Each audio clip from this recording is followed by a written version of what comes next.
వేమూరు మండలం పోతుమరు గ్రామంలో ఇది మంచి ప్రభుత్వ కార్యక్రమంలో పాల్గొన్న మాజీ మంత్రి మరియు వేమూరు ఎమ్మెల్యే నక్క ఆనందబాబు బాపట్ల ఎంపీ తేనేటి కృష్ణప్రసాద్ గడప గడపకు తిరిగి 100 రోజుల ప్రభుత్వం గురించి అడిగి తెలుసుకున్న నక్క ఆనందబాబు 100 రోజుల ప్రభుత్వంపై సంతోషాన్ని వ్యక్తం చేసిన గ్రామస్తులు ఎంపీ తేనేటి కృష్ణప్రసాద్ మాట్లాడుతూ బాబు ముఖ్యమంత్రి చంద్రబాబు నాయుడు రాత్రనక పగలనక విజయవాడ వరదలతో తిరిగి ప్రజల అందుబాటులో ఉండి సేవలు అందించారు. అది స్ఫూర్తిగా తీసుకున్న అధికారులు ఎమ్మెల్యేలు ఎంపీలు మంత్రులు ప్రజాప్రతినిధులు దగ్గరుండి ఎలాంటి ప్రాణ నష్టం జరగకుండా చూశారన్నారు. ఇక ఆనందబాబు మాట్లాడుతూ రాష్ట్రాన్ని 11 లక్షల కోట్ల అప్పులు చేసి రాష్ట్రాన్ని దివాలించి అధోగతి పాలు పట్టించినాడు జగన్మోహన్ రెడ్డి. ఇప్పుడు రాష్ట్రాన్ని సంక్షేమాన్ని అందిస్తూ సంక్షోభాన్ని ఎదుర్కొంటూ రాష్ట్రాన్ని పునర్నిర్మాణం పనులు చేపడుతున్న మన రాష్ట్ర ముఖ్యమంత్రి చంద్రబాబు నాయుడు ఇచ్చిన హామీలన్నీ నెరవేర్చాలని సంకల్పం ఉంది. ఇక 3000 అధికారంలోకి రాగానే 4000 ఇస్తానన్న పెన్షన్ మొత్తం కలిపి అధికారంలోకి రాగానే 7000 అందించిన ఘనత కూటమి ప్రభుత్వం.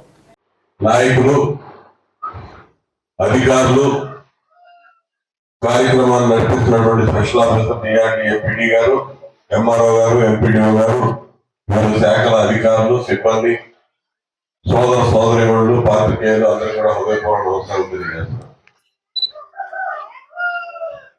ఈరోజు కార్యక్రమం యొక్క ముఖ్య ఉద్దేశం వేదిక మీద ఉన్న భక్తులందరూ కూడా చెప్పారు.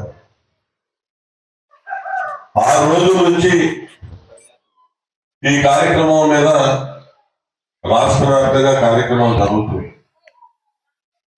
ఈ నెల 20వ తేదీకి ఈ రాష్ట్రంలో నూతనంగా చంద్రబాబు నాయుడు గారి నేతృత్వంలో కూటమి ప్రభుత్వం ఏర్పడి 100 రోజులైంది.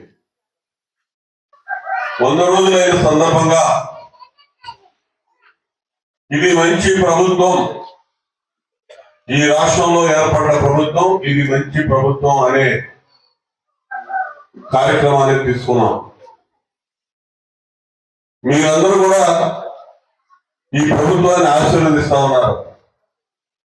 ఇది మంచి ప్రభుత్వం అని వేణోళ్ళ కొనియాడుతా ఉన్నారు. రాష్ట్ర వ్యాప్తంగా కూడా ముఖ్యమంత్రి గారి దగ్గర నుంచి పదే బయట పట్టుకుని ఢిల్లీకి వెళ్ళి అందరు మంత్రుల, ప్రధానమంత్రి గారిని, ఫైనాన్స్ మినిస్టర్ గారిని, నిర్మలా సీతారామన్ గారిని, అందరు మంత్రులతో పోయి కలిశారు. నేను మా ఎంపీలందరినీ తీసుకెళ్లారు.